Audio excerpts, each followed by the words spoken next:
Si les restaurants sont physiquement fermés depuis le 7 septembre, certains ne baissent pas les bras.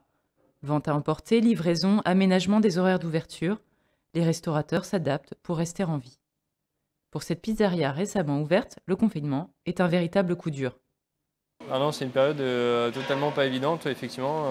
C'est une période dure même, hein. Comme je disais, on a dû se séparer de la moitié de notre personnel pour pouvoir continuer à payer le loyer, les factures. On est une jeune entreprise en plus, on a ouvert début août et on n'a pas le droit aux aides non plus, donc ça en est difficile.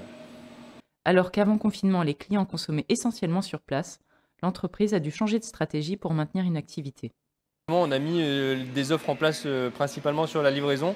On a fait de la communication Facebook, sur les réseaux sociaux, sur Google, sur toutes sortes de possibilités de communication afin de pouvoir poursuivre et d'aller délivrer directement la nourriture aux clients.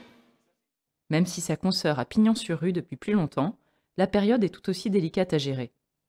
Vente à emporter, service de livraison, Casa Italia travaille désormais 7 jours sur 7, contre 5 jours sur 7 avant la crise.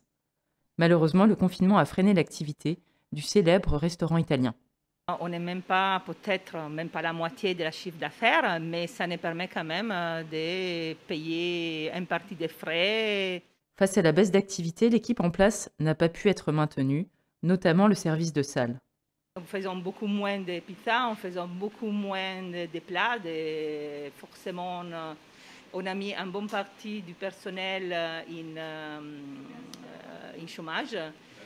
Et après, le reste, on cherche qui avait des congés. On a mis quelqu'un en congé, même si la majorité des congés, on l'avait déjà utilisé en mars, dans les derniers confinements.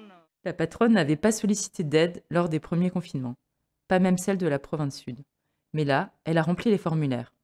Car cette fois-ci, compte tenu de la vigueur de l'épidémie, la restauratrice n'a pas de visibilité sur une date de sortie de crise. J'imagine que la reprise, ça ne va pas être tout de suite. J'imagine bien qu'on serait les avant-dernières à pouvoir ouvrir. Et je pense qu'on aura quand même la distanciation entre les tables. Ça veut dire beaucoup moins de clients en même temps, etc. Sans oublier le pass sanitaire à venir, qui apporte déjà son lot d'inquiétudes.